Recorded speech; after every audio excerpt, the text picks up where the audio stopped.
Hey everyone! Yo, what's up? What's up? What's up? Yeah, so today we are gonna do a November 5th Godfall livestream recap with Keith Lee, CEO of Counterplay Games, Dick Hine. Dick Hine, right?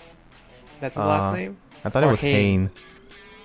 Dick Hain, senior technical producer, Arekkz Gaming, and my name is Biff, or Biff, or BYF.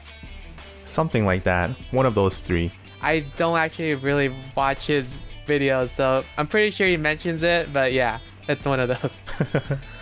So we're gonna be talking about 5 major points. It's going to be gameplay, max level, endgame and loot, and then fourthly, co-op, and then finally, lastly, lore. And so the first one we'll be talking about is gameplay.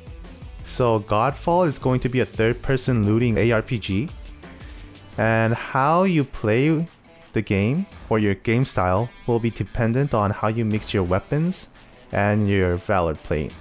So for example, as seen in the livestream video, you might play dual daggers with the vertigo Valorplate, and you can go for fast, quick single target attacks, or you can find a hammer that scales off of willpower and build a hammer vertigo. Yeah, I really like the diversity on what you can do. They also have banners where you can buff you and your allies, and these banners stack. So like if you have like 3 players, you can have 3 different banners that do different stuff. I actually don't know if they mean like stacking if we have like the same banners, they all stack, like all of the effects stacked or not, or they just mean like, yeah. That's what I'm curious about as well. So if all of us have like attack boosting banners, then do we get all 3 of those effects? They stack on top of each other, or by stacking do they just mean like we can have a variety of banner buffs? Yeah, and they also had one more thing. Bosses will be challenging, especially in higher difficulties, but even some of the mid bosses can be difficult, which is what I like. I don't want things to be too easy, especially when you're breezing through like the story. It can be like kind of boring, and some people actually like stop midway because it might be, too boring for them. Now we do have to take this with a grain of salt, because when we saw the first boss in the livestream video, the boss didn't seem too difficult. So we'll have to see exactly how challenging the bosses become. It was the first boss though, so we'll see. Yeah, so we'll have to see. Alright, the max level. So the max level cap will be level 50, and you will get 1 skill point every time you level up. So since you start at level 1, you can only get 49 SP. But that's not enough to get a lot of the augments, or that's not enough to get a lot of the skill points. What? In the tree. Yeah. That's not enough. Not enough, huh? Yeah. Yeah, so 49 is not enough to get a lot of the points in your skill tree.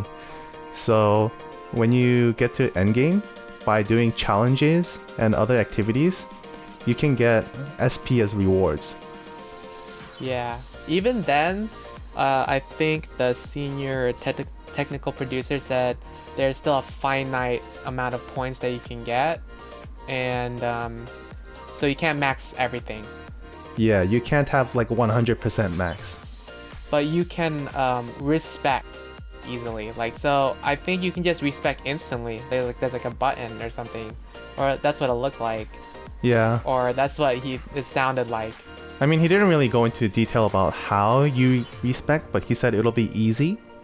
And he also mentioned that the skill tree will be associated with the player, not the Valor plates. So you don't have to level up a new Valor plate to try it out or whatever. Which is so nice. That saves like hours of gameplay, like a lot of hours probably. So I for one really like that. And the third major point is the end game. Once you complete the story and defeat macros, you unlock your first Dreamstone.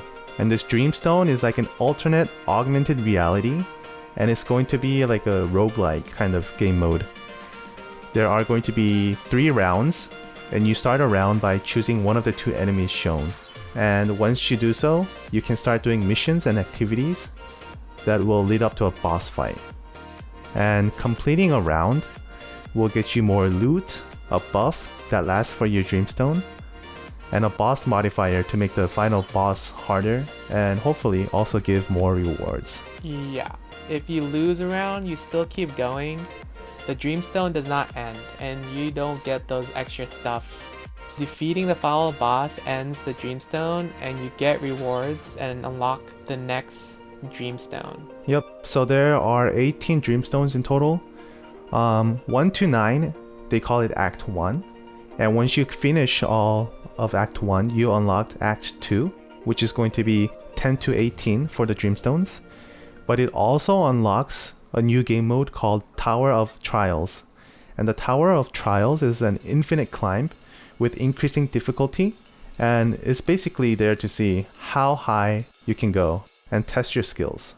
You know, when they were talking about the trials, they said it was going to be something similar to like Dreamstone, where like as you keep going up, you keep getting like buffs and booms. But I want to see like how, like what the difference is besides, you know, infinitely going up. So one difference they mentioned is that there are unique items that only drop from the tower. So that's one reason you probably should be doing the towers. And they also said those unique items are going to be like cream of the crop, like the best items, well, hopefully, in the game. So yeah, you want to do Tower of Trials. Yeah, and loot can be grabbed by just walking over them. Loot is also instance-based, so everyone can see their own loot. It's not shared. We don't have to worry about that. We get our own individual loot. Yep. Also, what I love about Dreamstone is that what you mentioned earlier, it's like a roguelike kind of game, and that's what they were like going for. And you know, like how we both love like roguelike games. So I'm really hoping like this mode is gonna be like a lot of fun, or like I want to see like what they really do with it. Yeah, I have a lot of expectations, and as of now, like just hearing about it, I'm pretty hyped. And I feel like this is something I can play for like a good solid 2 months at the very least. Day. That's a long time. Dude, cause like it's not just the Dreamstones, but then like it's also the Tower of Trials, like, you know, see how high you can climb. Yeah. Gotta get that That's top true. ranking, you know? But we have to see like not only that, but like the content of like how long it is gonna get all of our like skill points, and how hard it is to get like all of our end gear and stuff. And you know what? It's not just that, it's also the Valorplates, because you have to grind for the materials to craft the Valorplates. So Yeah. I can see us spending a lot of time in this. A lot of time. Right, and so they didn't really show us any co-op gameplay, but they just explained it briefly. But once you finish the tutorial and unlock the Sanctum, which is basically your home ground, your base, then you can join others and play co-op. Yep. And you can play together from like the beginning of the story to the end of the story. Wait, what they said respawn time is 5 seconds? Yeah. What is that? So if you die, you respawn in 5 seconds.